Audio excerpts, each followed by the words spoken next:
Hello, welcome, or welcome back to Heretic Tarot. Clearly, we're doing something a little bit different. This has been something that's been working its way through me for the last couple months, and I feel like I kind of finally have the energy to put it out there. Forgive me if you can hear me breathing kind of hard. I'm nervous. That's also been part of the process, getting over the fear, because new shit, right? Scary. And I don't really think that there's anything else kind of out there like this, which is the heretic in me. So before I kind of get ahead of myself, clearly we are talking about human design. Maybe that wasn't clear, but okay.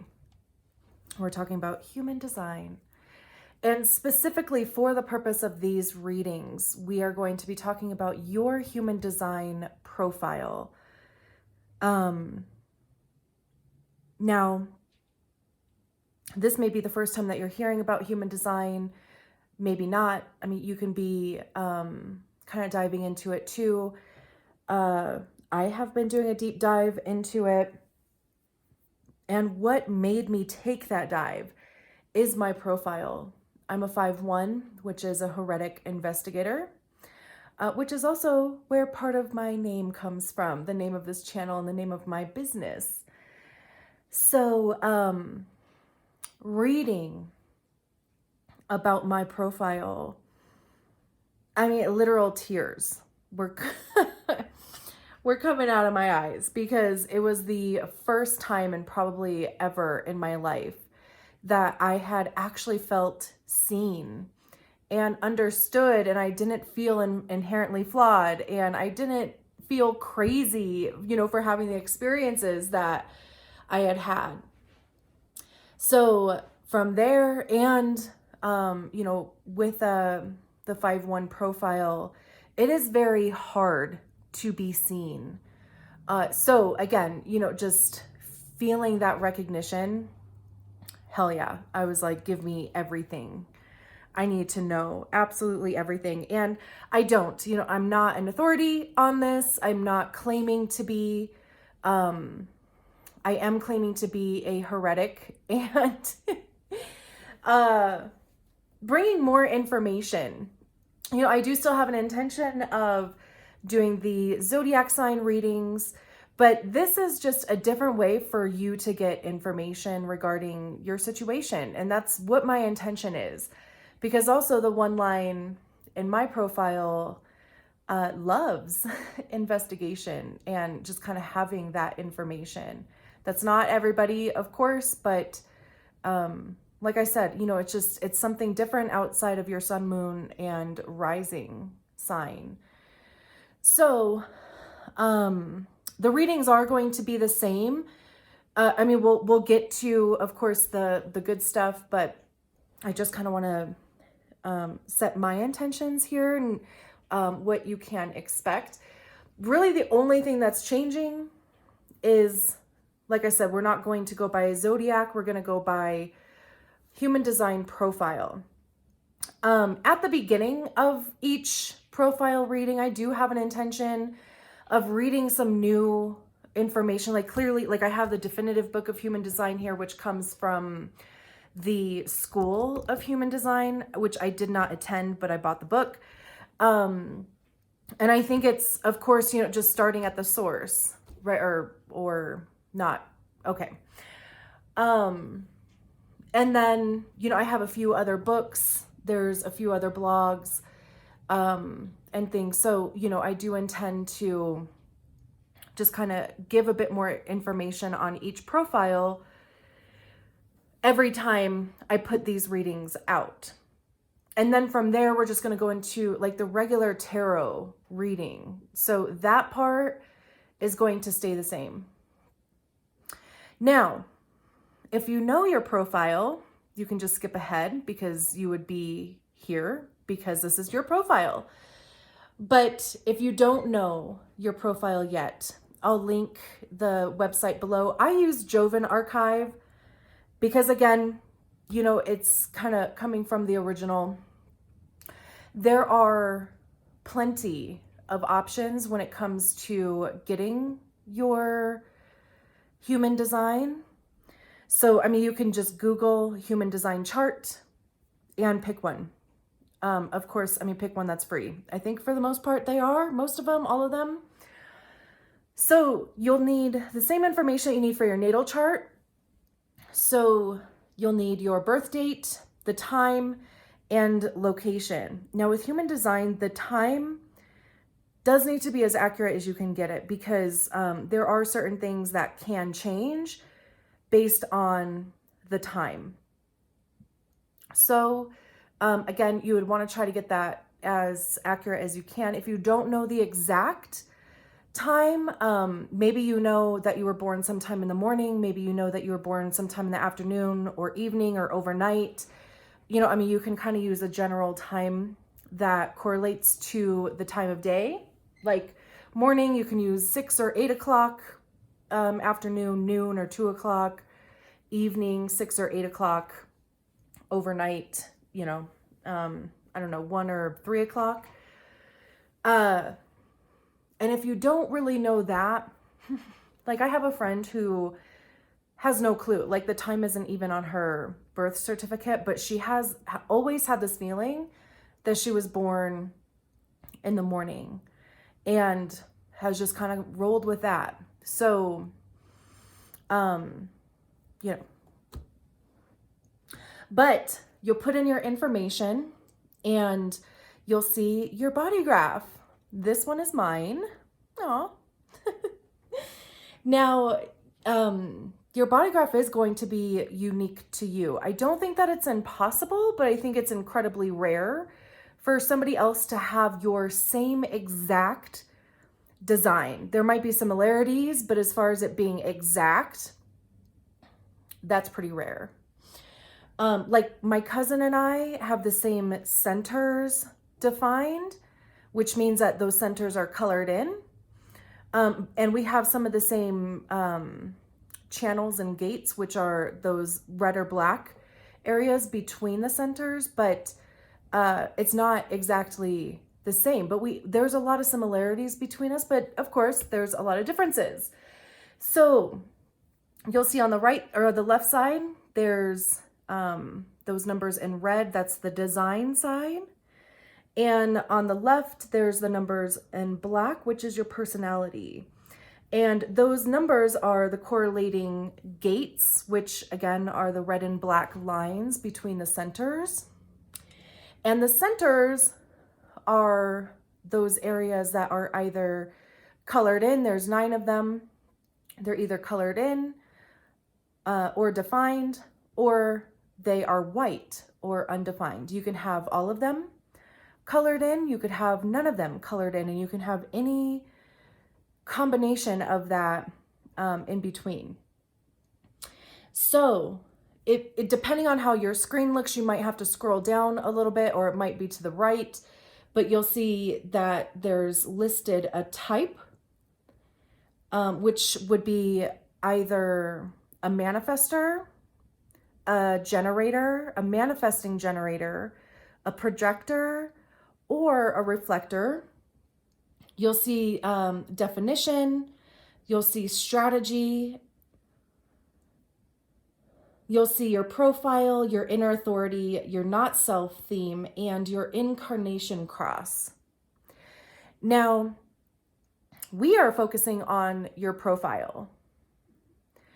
Some would say, and I would of course agree with them, that one of the more important aspects of human design is understanding your type, your strategy, and authority, because that is how it is best for you to operate in the world or navigate life in the best way suited for your personal design.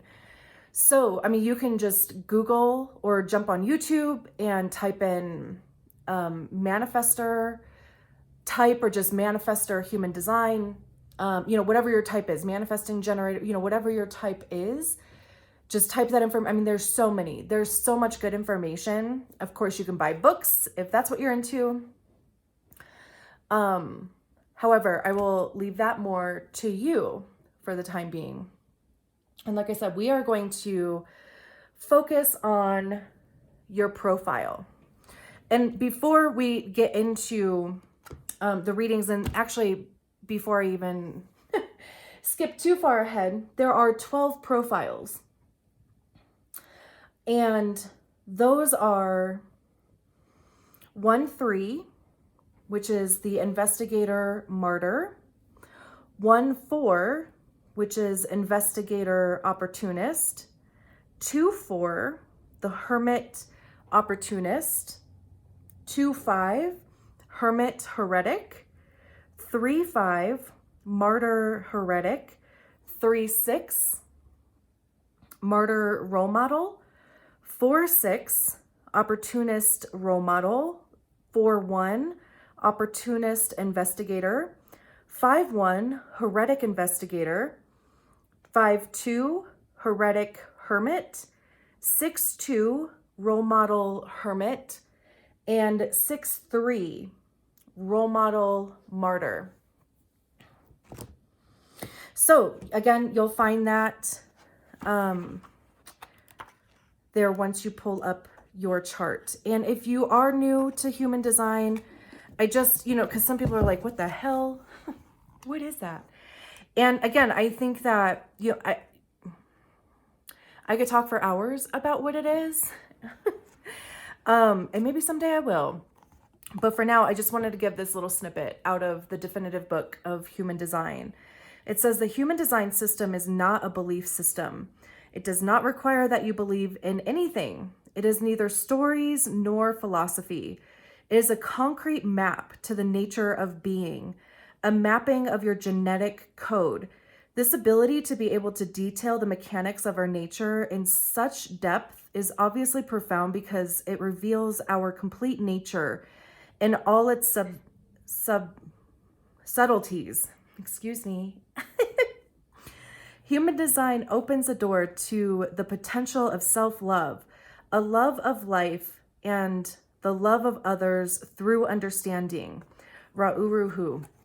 And that's the guy that channeled human design back in 1980 something. So that's just a little snippet about human design. And we're going to get on to the actual reading. Great. So if you're here, you are the 5-1 profile or the heretic investigator. And you are also my people. I am also a 5-1 profile along with Lady Gaga, Britney Spears, Will Smith, the dude that channeled human design. He's also a 5-1 profile. So I'm just going to read a blurb out of the definitive book of human design, and then we'll get into the tarot reading. I know I believe I should say that I said it during the intro, but reading about, and this is seriously only just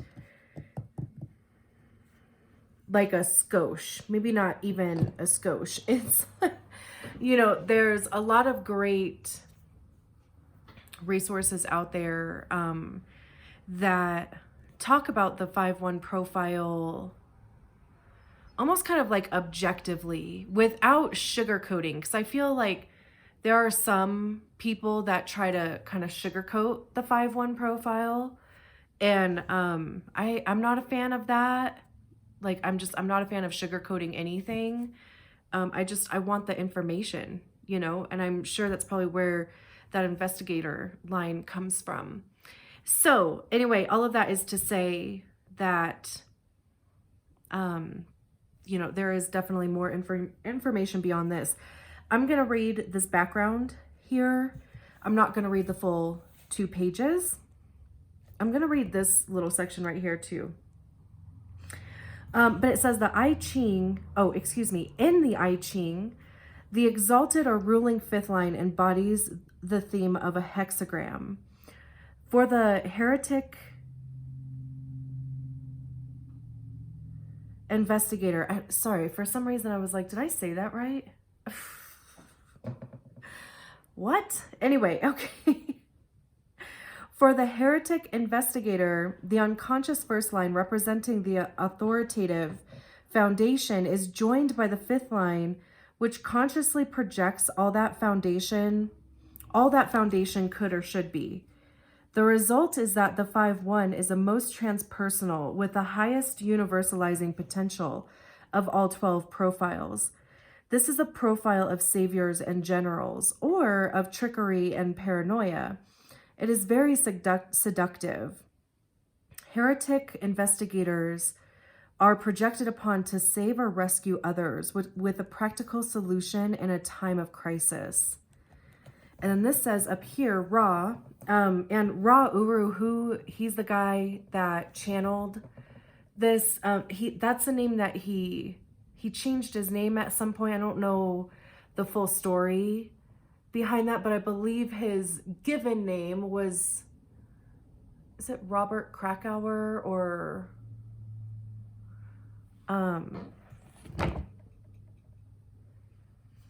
I should have looked that up because of course, like, it's just not.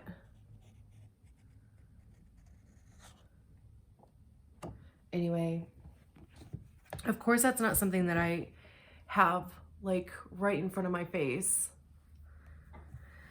So it says, Ra has said, the hopes and dreams of humanity rest on the shoulders of the fifth line.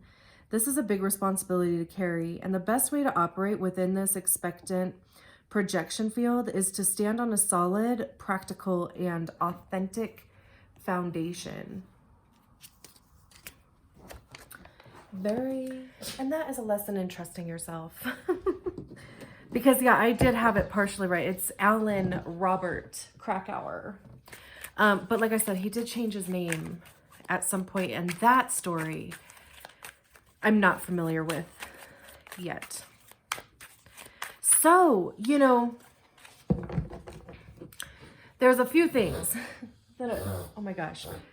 Can you hear my dog reverse sneezing? You okay? You okay? There you go. There you go. Distractions all around. You okay? Okay. Good boy. So, few things. The couple things that resonated with me so much when I first read about the 5-1 profile is the projection field. Because I would tell people that, you know, I'm like, man, I very rarely have decent interactions with people. People just hate me right away, or, you know, even friendships, and, you know, kind of going through friend groups where everything was fine, then all of a sudden they just kind of turn on you. And there's a lot, you know, they talk about being burned at the stake when it comes to a 5-1 profile.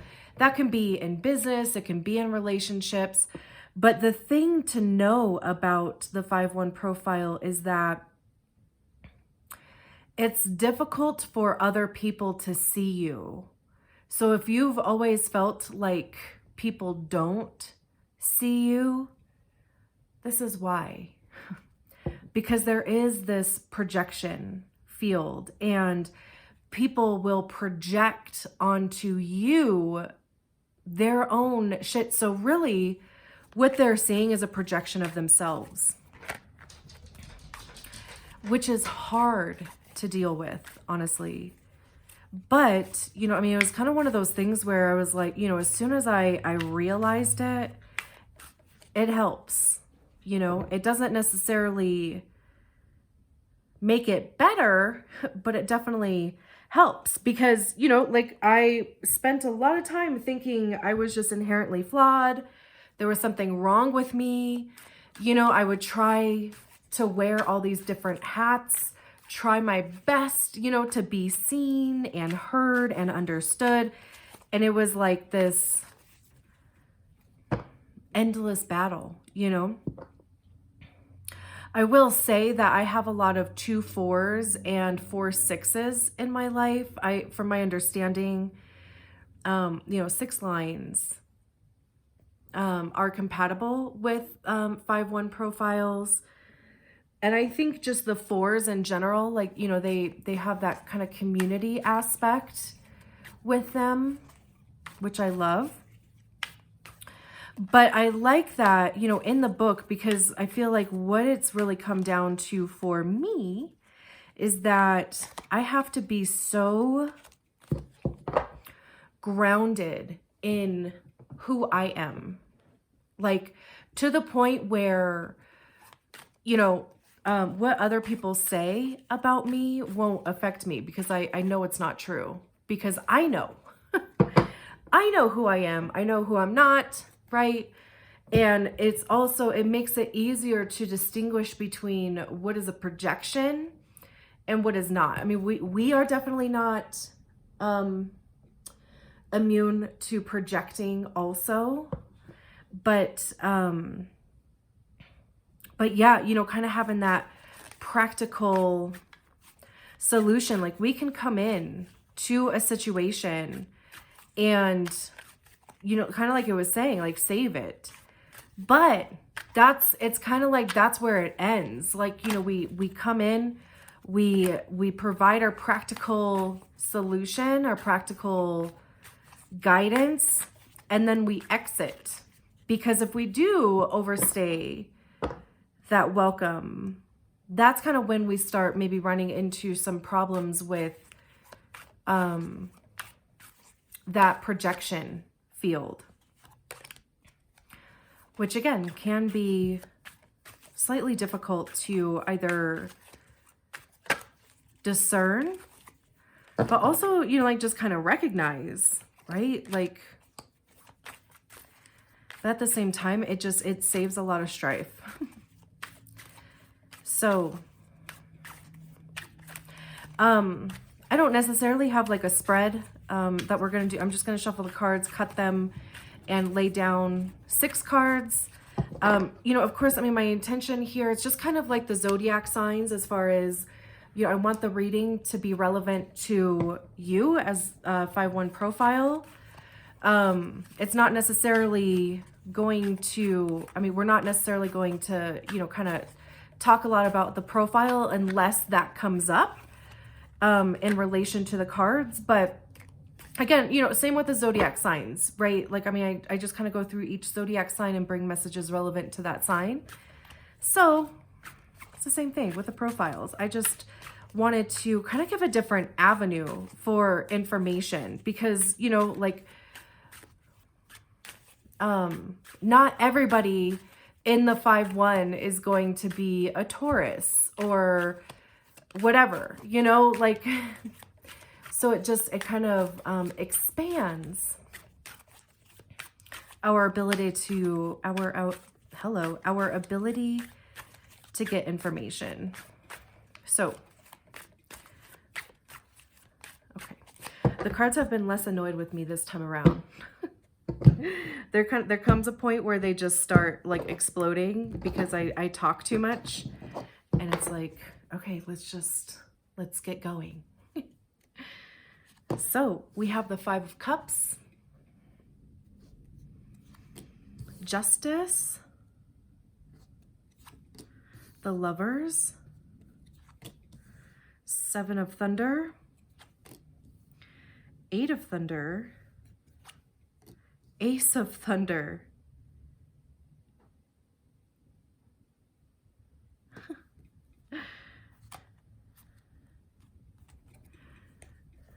and then the 8 of Wands at the bottom of the deck, and the World underneath that. Wow. Okay. My OCD, let me make sure this is straight. Very cool.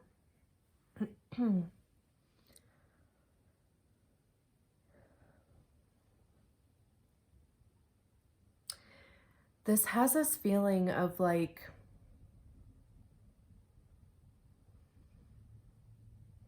I keep hearing like giving yourself a break in my head. And of course, you know, we'll go through each card as we do. But it's just interesting, you know, we start with this Five of Cups and we end with the Ace of Swords. Thunder in this deck is related to swords. So we have the Five of Cups. And the Five of Cups talks about loss, or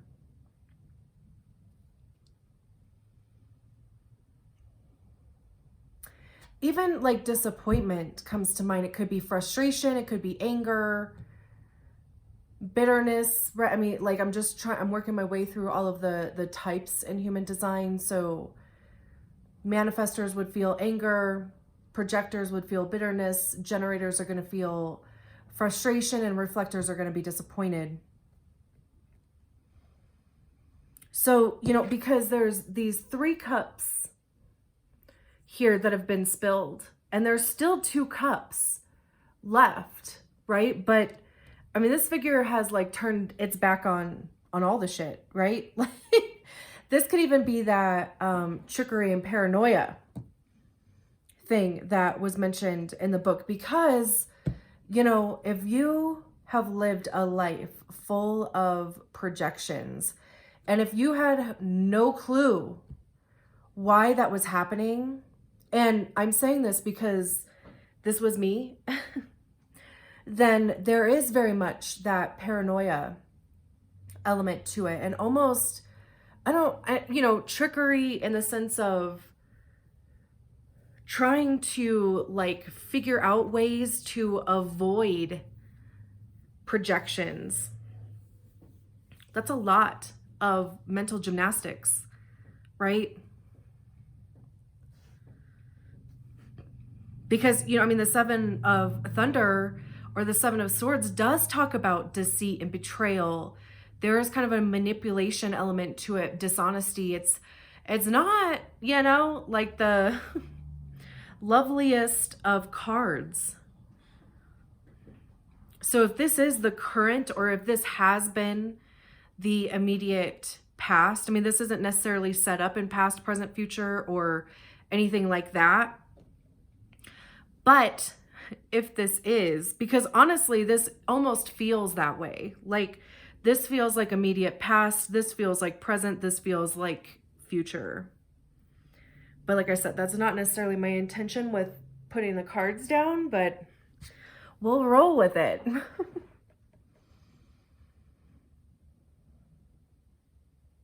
This could even just kind of be this feeling of like almost like being tricked by your emotions. Like what you were maybe excited about didn't pan out, or it didn't pan out in the way that you had hoped.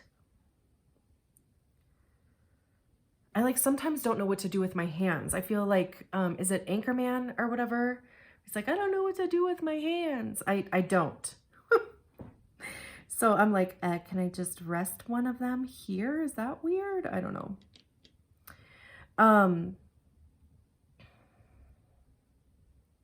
Or, I mean, of course, you know, like this could be some sort of situation that you're dealing with. Like, you know, maybe you are kind of experiencing a situation where, you know, like I was mentioning that burning at the stake thing, like, you know, there could be a situation where, that projection is kind of maybe coming down hard on you. And you're like, how did this even happen? Right? Like, how did we go from everything was great to all of a sudden, I'm the bad guy. Like, I'm the problem here, right? Most cases you're not. But that's what, you know, I was saying with kind of recognizing when, I think it says, like, there's somewhere in the book that mentions the 5th line is, it works best being a stranger of being a stranger, being a stranger of coincidence or something.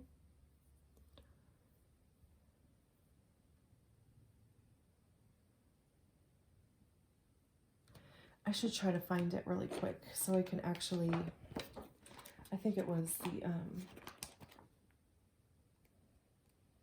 3.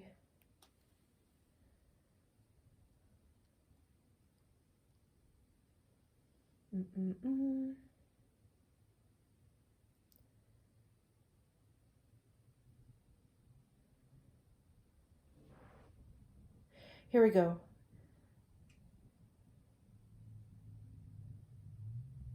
Their greatest power and effectiveness is as a stranger of consequence. Consequence, not coincidence. That was specific to the 3-5 profile, but I think it's relevant to the 5th line, where, you know, you kind of, you get in, you do your thing, you give your practical knowledge, and you dip out. But anyway, I mean, you know, like that's what could be going on here. Or it could be, this is how you're seeing yourself. Like, and this would be you fooling yourself into believing that this 5 of Cups is either true or is an accurate representation of yourself. And that is bullshit. Of course, right? I mean, like, we should be objective and realistic when we are dealing with our authenticity and such. But this situation, like if this is something that you are telling yourself, if this is a story that you've had, I would encourage you to, you know, kind of follow those breadcrumbs back to where that story originated. And without a doubt, you would be able to discover that it was a projection. It wasn't you. It was literally somebody else's projection of themselves and how they feel about themselves that they placed onto you and you took on as your own.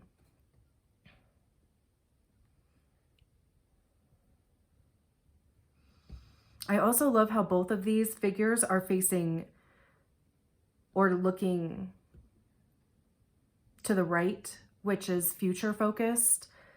The left side of the card is past. The right side is future.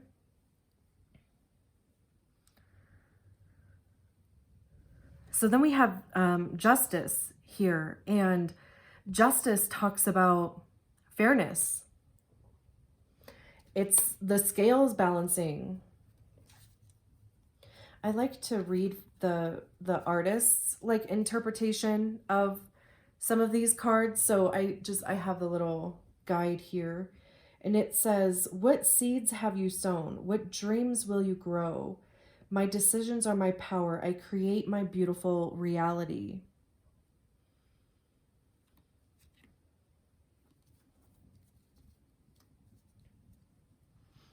Yeah, I mean, we can kind of see the seeds starting to burst through the ground there a little bit.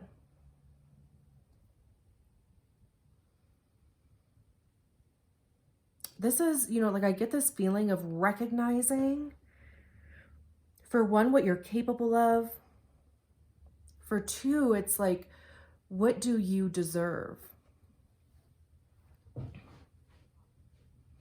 A lot, you know?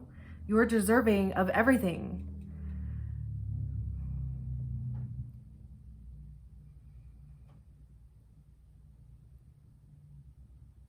There's also, you know, of course, like the duality between the dark and the light going on there.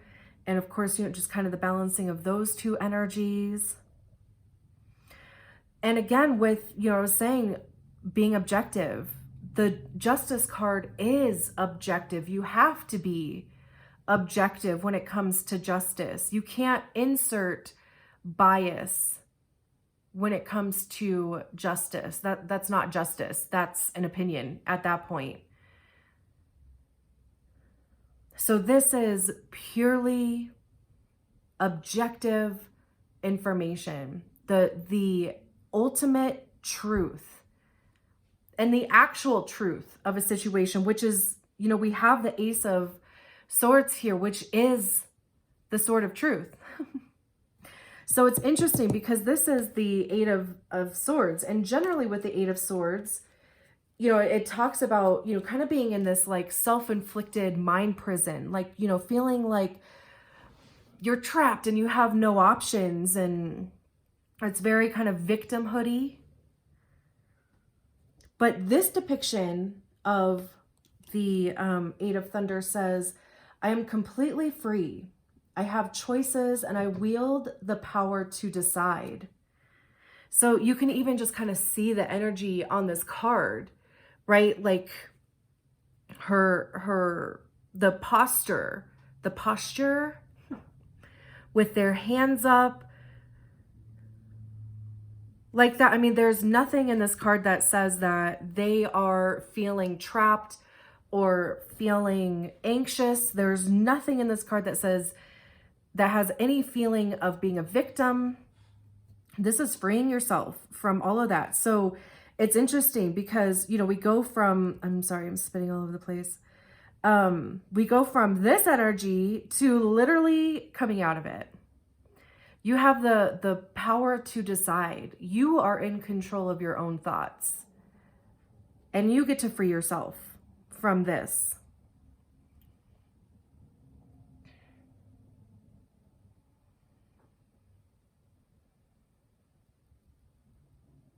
And then we have the Lovers and the Ace of Thunder here. Let me see what the Lovers says. Harmony is within me, waiting with open arms. Alignment with my truth is all I need. Hell yeah. Okay. This is exactly what, you know, did it say it in the book? Now I might be getting my wires crossed. Yes, it did say it in the book. Let me just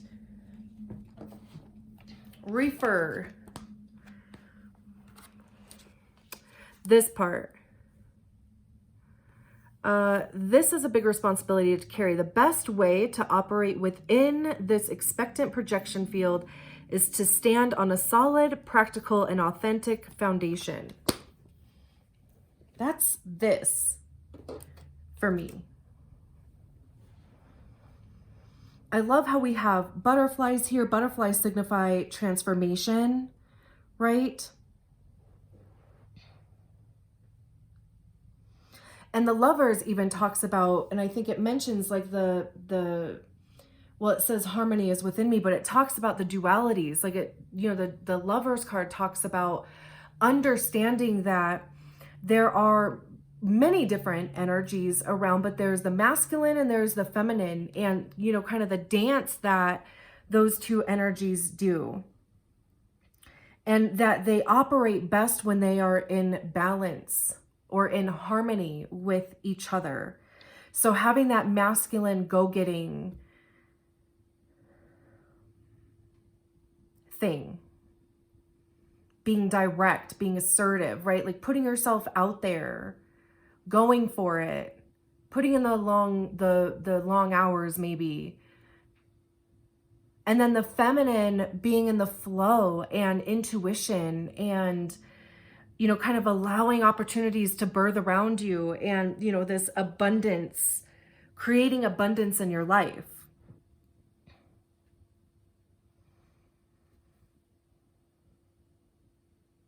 And then the Ace of Thunder, like I said, the Ace of Swords has to do with the divine truth. Let's see what it says. The lightning bolt has a clear destination and you are perfectly aligned to receive the opportunity that it brings. See, like, this is kind of like, you know, when we get out of this energy of, I mean, even just looking at ourselves through other people's projections, right? Like building our identities and egos and all of the things based on other people's projections, or at least based on things that are not what we actually believe to be true of ourselves. So, there's this energy of coming out of that, right? Like freeing ourselves from that.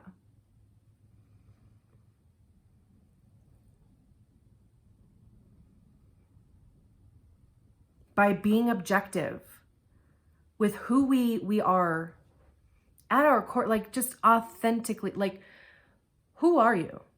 Really, right? Like without thinking about what other people would say about you, who are you?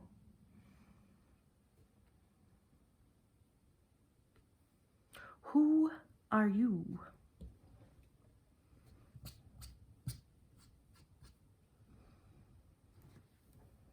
And then, kind of this harmony, this like transformation, alchemy almost, like that's kind of coming to mind. How it starts changing things. And then this opportunity that it's talking about.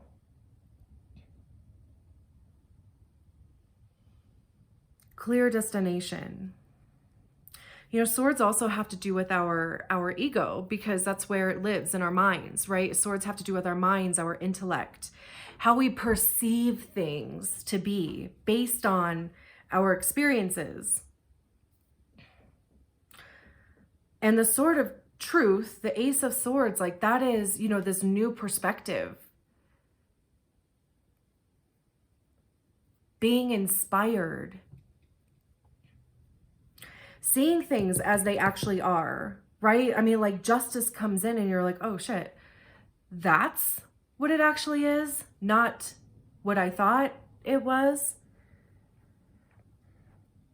And then we have the Eight of Wands at the bottom of the deck.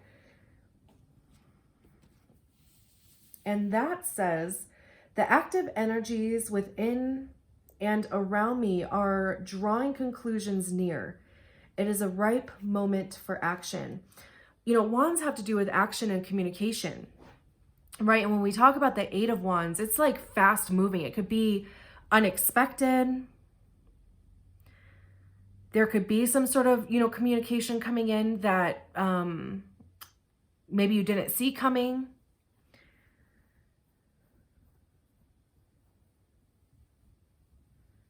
It could even be just this desire to start kind of moving towards the thing that you feel aligned with,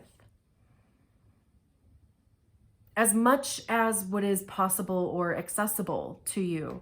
We have the World card right behind that also. So, it signifies this is like, kind of moving to the end of a cycle.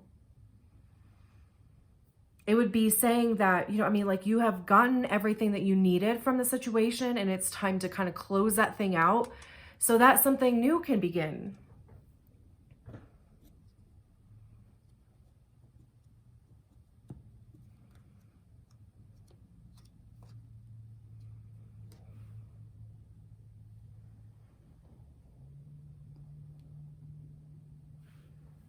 I think this is beautiful. And I hope it resonated. And if you've made it this far, thank you so much. I'm so glad that we are on this journey together. I am going to leave it there. I'll talk to you soon. Bye.